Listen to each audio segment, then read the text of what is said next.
Hello there, Pursuing Freedom friends. Thanks as always for being with us today. If you're new to the podcast, welcome aboard. Buckle up. I've got a great show for you today with my good friend Kellie Revoir. And if you are a repeat offender, as you know, I love you and appreciate you. Thank you for tuning in as always.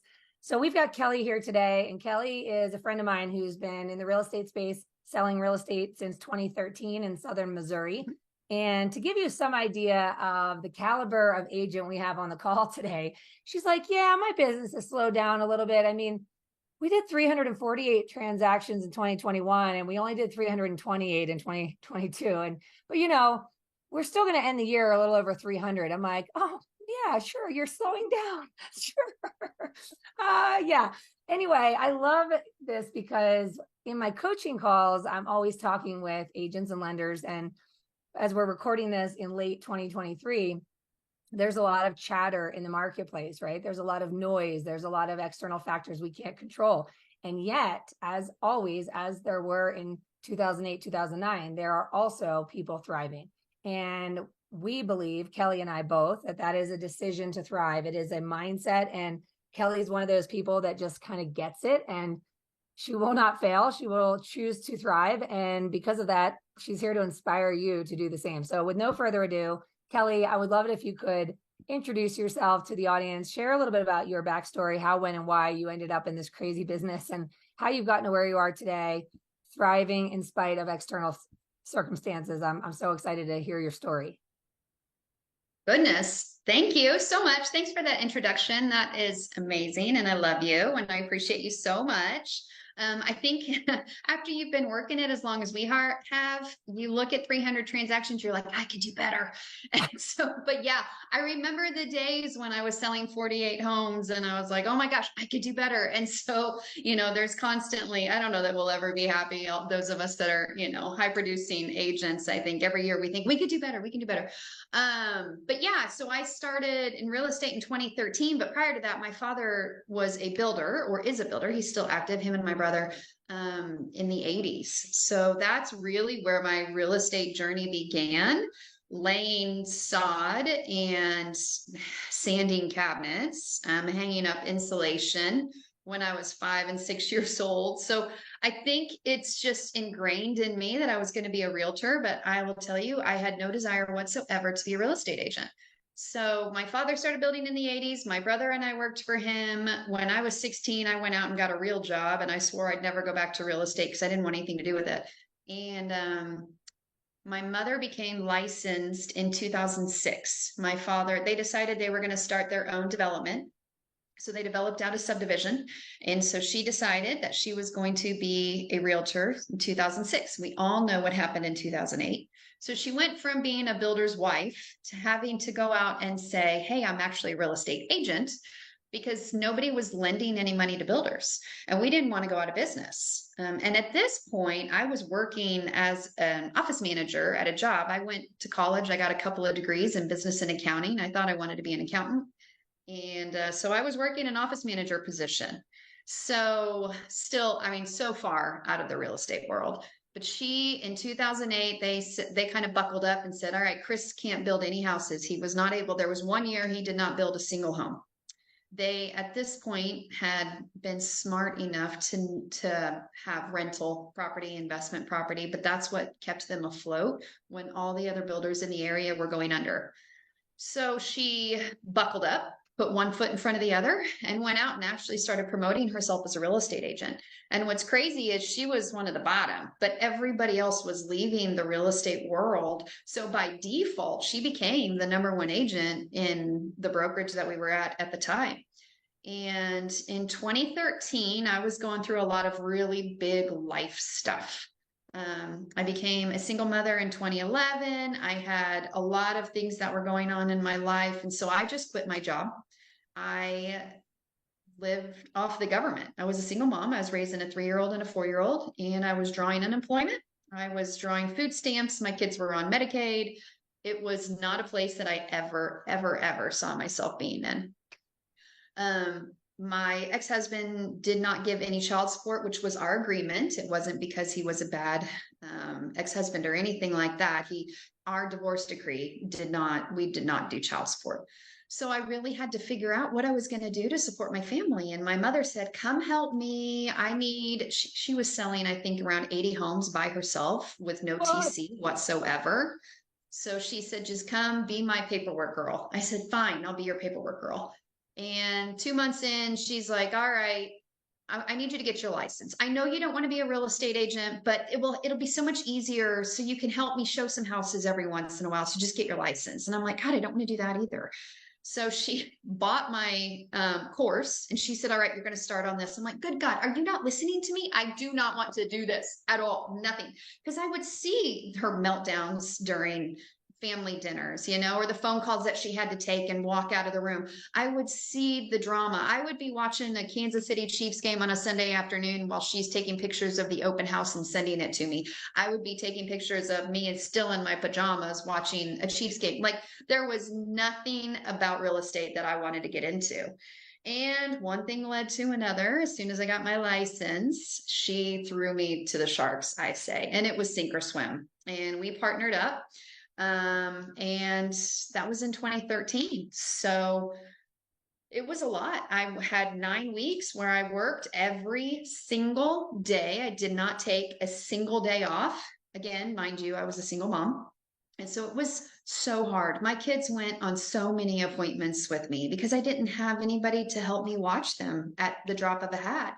And when you're first starting real estate, when they want to see a house, you want to be ready to show houses, right? There's no excuses. And I didn't have any excuses because I needed to be able to support my children without asking for any kind of financial help from, well, anybody really, but especially my ex-husband, right? And I didn't like living off the government. You want to talk about like the lowest point in my life. I never saw myself doing there. So I had 6 months where I lived off the government and I said, that's it. I'm not doing this anymore. I can't do it. So yeah, I didn't have a choice. And even going back to where we are today, I don't have a choice. And I think when we are faced up against this, when we don't have a choice, we just have to get up and go to work. I'll do it. I got no problems doing it. We'll just make it happen. So fast forward, we were closing, let's see, I think my first year I closed 48 on my own. She, I'm sure, was still in the 80s and 80 transactions or so. We got to the point where we were closing almost 100, just the two of us. We hired a real estate coach in 2016 and started building a team.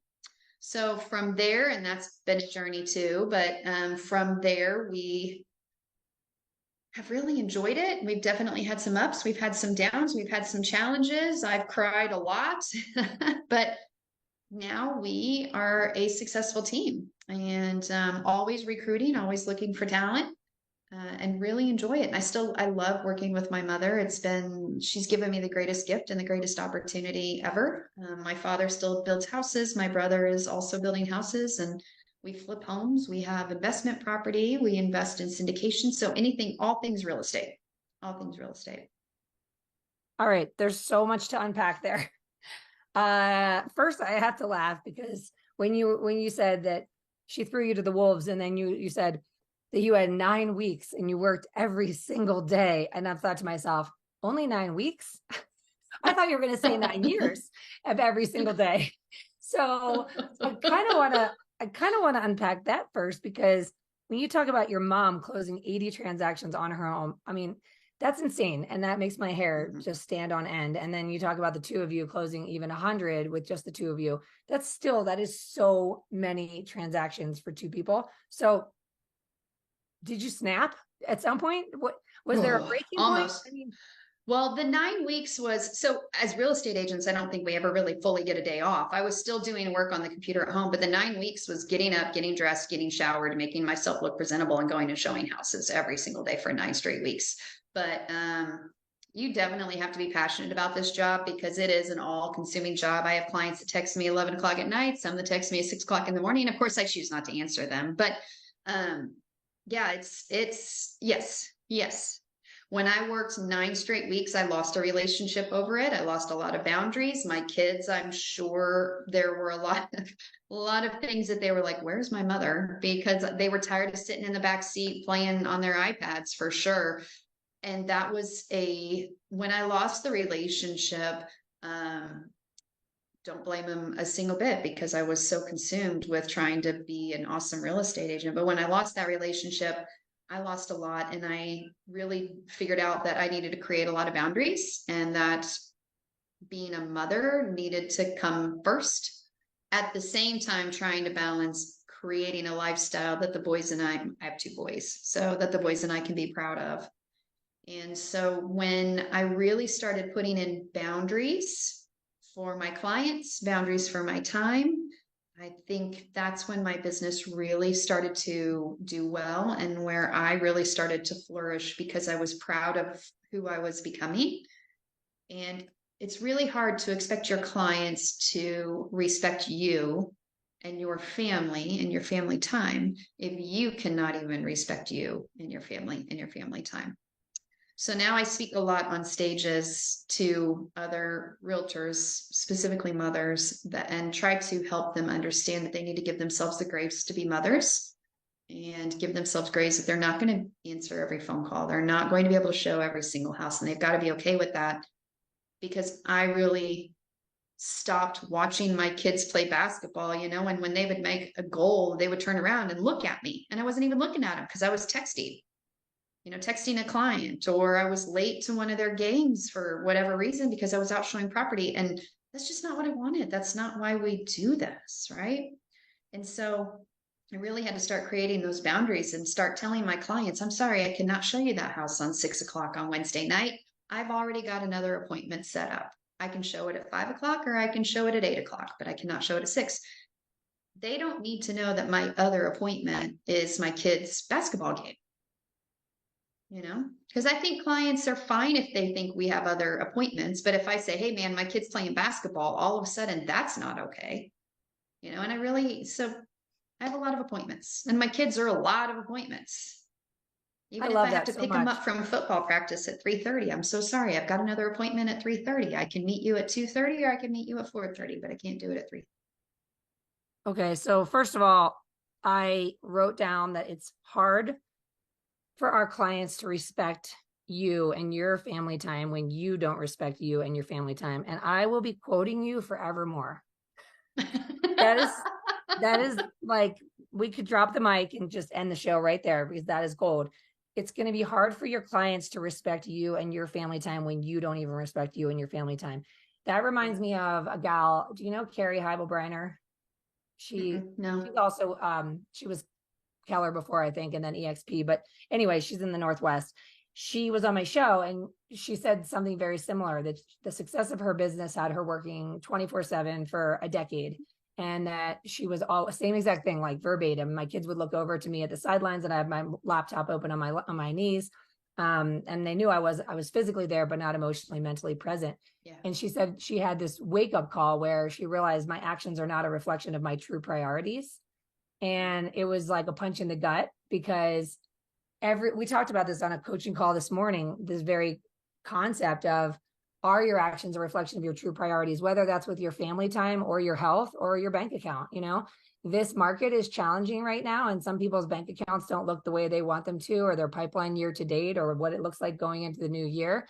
And yet they have excuses for not having enough time to do the things that could create change in that area of their life that they claim to prioritize. So it doesn't matter. All of us always have something out of alignment, right? There's something that needs to change because we're always expanding and growing and trying to improve. So health, relationships, business, financial, whatever it is, are you proving your commitment to what you really want and why you're doing it with your actions?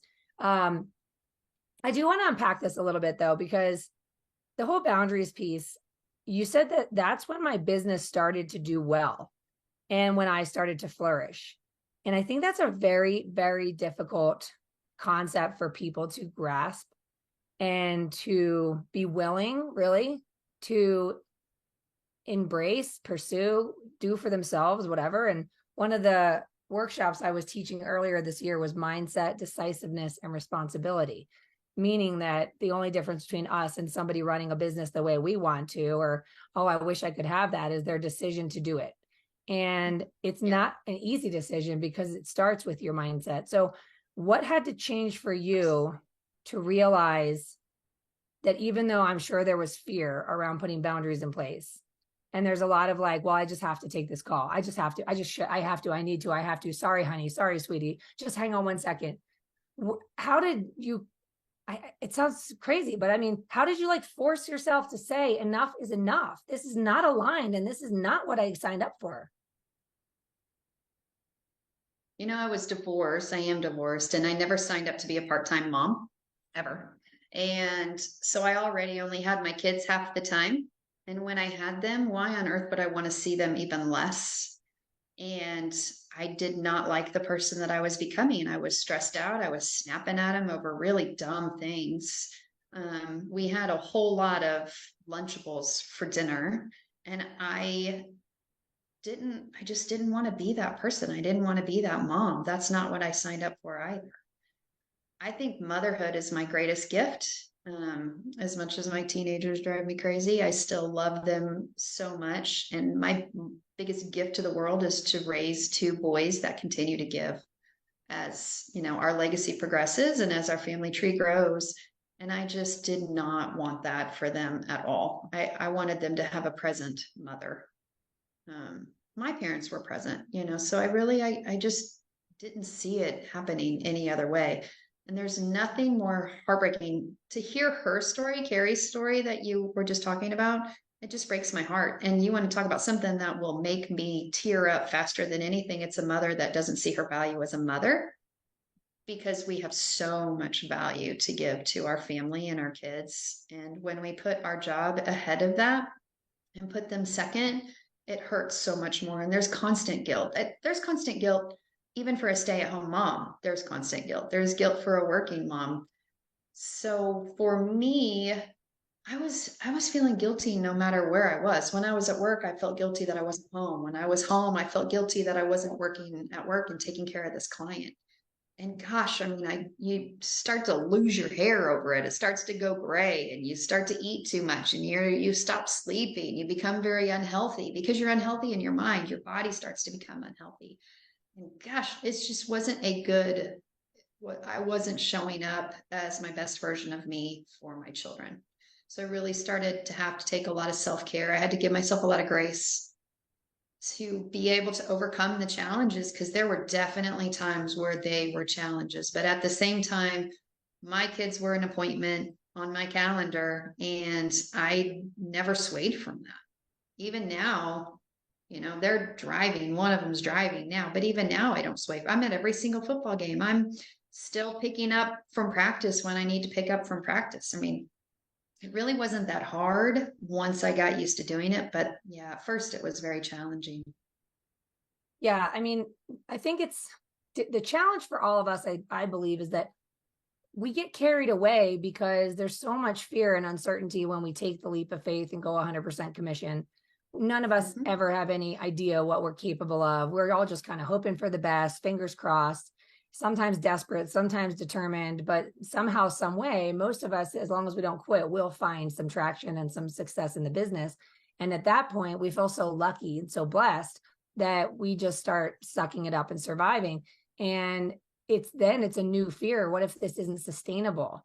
And yeah, it's good that the money's coming in, but I remember when it wasn't, and I don't ever want to go back there again. And so the scarcity mindset permeates even the most successful agent, because we haven't unpacked or reprogrammed that inner being within us, because so many of us are operating current reality with an outdated CPU. And I see it come up with myself, even where I'll notice a narrative in my brain, and then I'll sort of challenge the narrative, because I'll sometimes write down my fears. Like I'll write down what I'm worried about or what I'm afraid might happen or might not happen.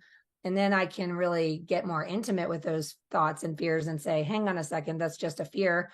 And sometimes I can even see my 25-year-old self in it, like how could I possibly still have that narrative, like a tape on repeat, when I've proven to myself, it's like somebody, you talked about realtors and real estate professionals, like how we could do better, right? There's this growth mindset. And that book, The Gap and the Gain by Benjamin Hardy, he talks about how, many of us are perpetually unfulfilled and unhappy because the goalpost keeps moving. We barely celebrate our accomplishments. And now we're back in the gap between where we are and where we wish we could be. And he said something so profound that he had achieved so much external success, and yet he still felt unfulfilled, and like he was still trying to prove himself. And it's like, to whom are we trying to prove ourselves? Probably to ourselves. But so many of us have already come so far and achieved so much more than we ever expected. So I think it's important to just put the attention on the willingness to evaluate, are you out of alignment? Are you in alignment with your values? Do your actions reflect your priorities? All these things. And then as the driver of your life and business, make the changes necessary. So thank you for taking us down that rabbit hole. It's extremely powerful. But I do want to come back to something really important and relevant to the time that we're recording this interview. And that's talking about your mom getting into the business in 2006. And then right before the recession, ironically, that's when I got into the business. And I remember that time very clearly, because while I was floundering around trying to find my way, I knew I had nothing to lose. And a lot of people around me were crumbling or leaving the business, and they had built their livelihood on an expectation of a certain amount of income. And now that income wasn't there, and they had to go find another way to pay their bills. And I just had nothing to lose and nowhere to go but up, because I was already so low in the negative debt space. It was like, well, I might as well just keep going. And then you fast forward to where we are today. And so I do want to talk a little bit about strategy. So when you talk about when you got into the business, you partnered up with your mom in 2013, you two started to have explosive growth together. Then you figured out how to put boundaries in place and continue to thrive, and you say even flourish. And then you went on to build a team. And now we're in this new reality, this new economy. And I'm curious if you could talk with us a little bit about business development strategy that first and foremost got you, the two of you, to 100 transactions a year, because lots of people listening are like, what the what? And then secondly, you're still closing over 300 transactions this year, and people are like, what the what? So talk to us about strategy. Like, what does it look like to create predictable growth in your business? And then how have those strategies either been maintained in the current market, or are they evolving? Are you getting creative? Are you finding different opportunities? Because that's how a lot of people were able to thrive in 08, 09, is they pivoted and they reinvented and they got creative. Yeah. So we, along with the team, so there's a big we there, have definitely gotten back to the basics of follow-up, which a lot of the agents on my team haven't had to do that. They got licensed in 19, 20, 21. So they haven't really had to do just a ton of follow-up. And I know that the interest rates are higher now, but all that's doing is weeding out the looky-loos, and the people that are out there buying are going to be more. They're serious buyers. We have agents every day that are going out of the business. So all that's doing is condensing our competition. We have actually increased our marketing budget. While a lot of the other agents have decided to decrease their marketing budget, we have increased our marketing budget along with lead gen. We are doing billboards, both static and digital billboards. Basically, and we switched brokerages. So we have our whole brand new office that's just ours. We purchased an office space and completely remodeled it, have already grown out of it. We literally moved into it August 22nd. We've already outgrown it. We purchased the office space right next to us, and we're in the middle of remodeling that. And I think over Thanksgiving weekends, when we're going to bust down the wall that separates the two, so we can actually open that up and expand. And all of this has just happened over this last year. So the things that we feel are exciting, especially for me as a team leader, is the opportunity to help other agents grow. Because we have leads, we have marketing team, we have an admin team. I've got a whole team of people that can help you become successful. It's harder for a solo agent right now to be successful because they might be surviving off of 1 or 2 transactions. If you can hammer the phones and learn the business, show houses, understand the follow-up, I literally have all the tools. If you can bring the effort, then you can be a successful agent. I have an agent, she joined the team maybe 6 months ago. I think she has like 5 houses under contract right now, maybe 6. She is busting her butt and she's doing amazing. And there are so many agents out there that need the support, that need the leads, that need the office space. And so I see it as a huge opportunity for our team to grow and help these agents that are going out of business, that can't afford to support their lifestyle, that are thinking they have to go to Starbucks and get a part-time job. I don't want you to go to Starbucks and get a part-time job. I want you to come talk to me and join the team, because I can show you how to be successful, because there's always people that need to buy a house, always. And if you can't find somebody that needs to buy a house, I will teach you how to flip a home. I will teach you how to do property management. I will teach you how to make offers on homes that have been sitting for a while. I'm seeing a huge amount of opportunity for houses that have been sitting 2 months, 3 months in Missouri. Nobody wants to sit on the market over the winter in a vacant home. So let's shoot them over an offer and see if by chance we can use it as investment property or as flip property. There are so many opportunities. And I think a lot of realtors just get so one-sided. They work with buyers, they work with sellers, and then 30 years down the road, they've never put anything into retirement. They have no idea how to work investment property. There are people all over the world that would love to have the tools that we have, love to have the knowledge that we have and the contacts that we have. We literally are sitting on a gold mine in our profession. And so I will teach you how to see these opportunities. I mean, you and I connected just on learning how to have multiple streams of income, right?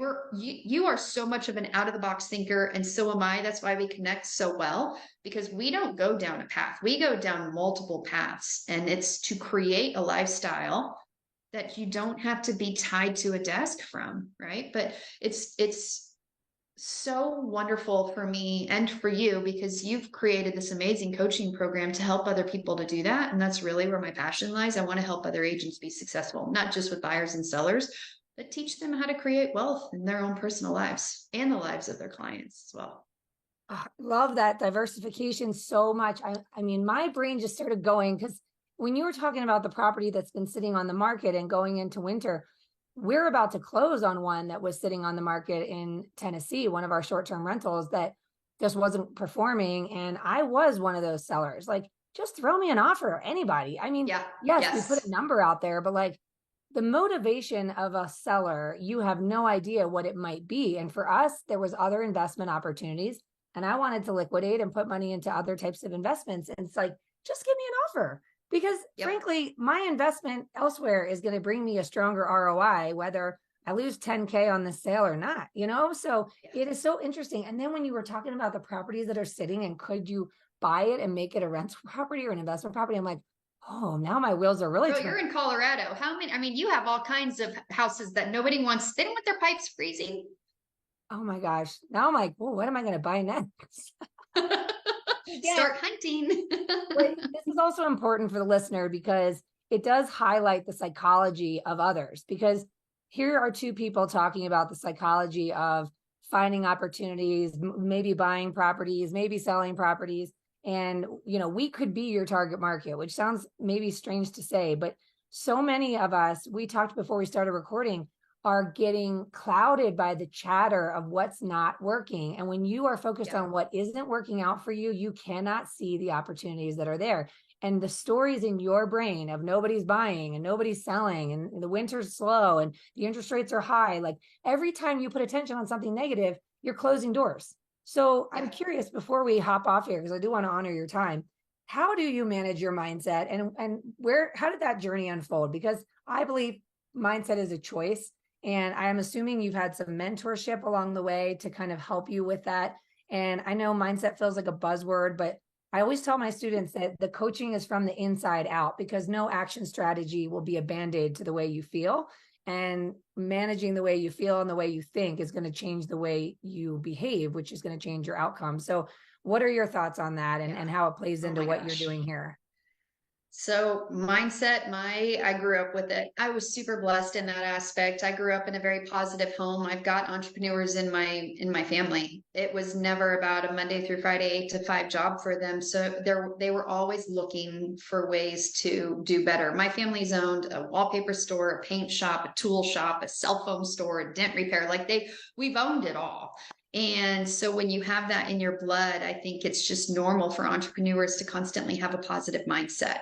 I've lost money. I lost money last year on a short-term rental as well, and it sucked for sure. But my father literally called me and said, "Hey, I'm proud of you for just doing it, for just trying it and getting out when you noticed that it didn't work." So I was really, really blessed in that aspect. My mother is a huge reader, so I just kind of picked that up by watching her. We can lecture our kids and ask them to read and do all the things and get off their phone, but if you don't do it, they're going to emulate you. They're not going to listen. They're going to emulate. So I am constantly looking for the next book. I mean, if you go into my house, I've got a huge bookshelf full of personal development books. I journal, I meditate, and these are all habits I've picked up over the years that I didn't do it all at once. So if you try to do it all at once, it's going to be arduous and overwhelming, and you're going to fail. So really, they're just habit stacking, right? Positive mindset, I think over the years, has just gotten stronger and stronger as well. And it's funny because last night I was fighting with my teenagers over homework, and they were like, "This is stupid. I don't even understand why I need to do this." And I'm like, "It's not about the homework, guys. It's about doing what you say that you're going to do, and integrity and living." They're teaching you life skills. And my son literally goes, "Mom, we don't need a motivational speech." And so it made me laugh because they probably hear that from me all the time. I can turn anything into a motivational speech, and they get annoyed now, but I know eventually it's going to matter. So, it's just kind of been the environment. And I see other people that don't have that kind of environment, don't have that kind of mindset. And I look at where they are in life, how happy they are, how successful they are. And then I can make a decision from there whether or not I want to emulate them. Most of the time, that answer is no. The biggest thing is making sure that you're surrounding yourself with other people that are like-minded and pushing you out of your comfort zone and challenging you and pushing you up and just being positive. I love that so much. And I'm dying laughing over here because my son has said verbatim, same exact words to me. "I don't need a motivational speech, Mom." I'm like, someday it's going to sink in. You're going to feel very empowered when you're grown up, mister. Oh my God. Okay. That was awesome. I love you, Kellie. Thank you so much for taking the time to be on the show. Yeah. I appreciate you so, so much, and can't wait to see you soon again in person. Absolutely. So before we hop off here, how can folks find you and follow you? And before you share that, I just want to say to the listeners, I always say, how can you find and follow, but make sure you're really following Kellie on Instagram, Facebook, LinkedIn, whatever she shares, because every single day she inspires me with her posts. And I one time commented, I was like, "Don't ever stop posting these motivational, inspirational messages, because somebody's watching and getting something out of it. And it's me, your number one fan." So, hey, I'm a true believer in law of attraction. And, when I post the things that I post, it's because somewhere somebody needs to see it. I might never know that they've seen it or that it touched them, but I know that it happened. I do. So the universe always provides. Where can they find you, follow you, get a hold of you, learn about you, whatever? So anywhere, basically all social media is at Kellie Revoir, and that is KellieRev as in Victor OIR. Pretty much anywhere they can find me there. You can DM me too if you have any questions whatsoever. I'll be more than happy. I love talking to people, so I can do this all day long. You're the best. I appreciate you. And to all my friends out there listening, thank you so much for your support, for tuning in. Guess what I learned recently that another podcaster told me? This is the top 2% of podcasts. Oh my gosh. Congratulations. That is huge. Oh my gosh. I wish I knew that. I'd have brought you a cake. I would have eaten it, but I would have celebrated with you. I have nothing. I had no idea. And when I took the hiatus for a year, it was like at a time I was transitioning my mortgage company, and we were doing these out-of-state short-term rentals, and it was really, really stressful time in my life. And I was not taking my own advice. And I thought I have to subtract something. And I thought I'll subtract the podcast and some of my coaching. So then that spring of 2022. And 6 months later, I realized I had made the wrong decision. And so that's when I made the huge life move to leave the mortgage business and resume coaching and everything else. And anyhow, we finally got the podcast back online. And in the interim that it was not online, I was just thinking to myself, nobody was listening anyway. And then some people, some people talked about it and they said, "I miss your podcast." And I was like, "Oh, really? Oh, okay." Because I've always said, like you with your inspirational posts, if this message could help one person, then shame on you for playing small. So for all of you listeners out there, if there's a message you could put out on social media, if there's a phone call you could make to a past client to check in and see how they're doing. You just never know. If it could help one person, shame on you for playing small, and shame on me for shutting down the podcast. Turns out people are listening. So thank you so much for Yeah. listening, my Stop friend. being so selfish, Erin. And if you're enjoying this content, I beg you, please leave that 5-star review wherever you're consuming it, because it does help us continue to attract amazing guests like Kellie, helps this content get found, and support as many people as possible on the journey to building a life you don't need a vacation from. I love you. I appreciate you. I'll see you next time.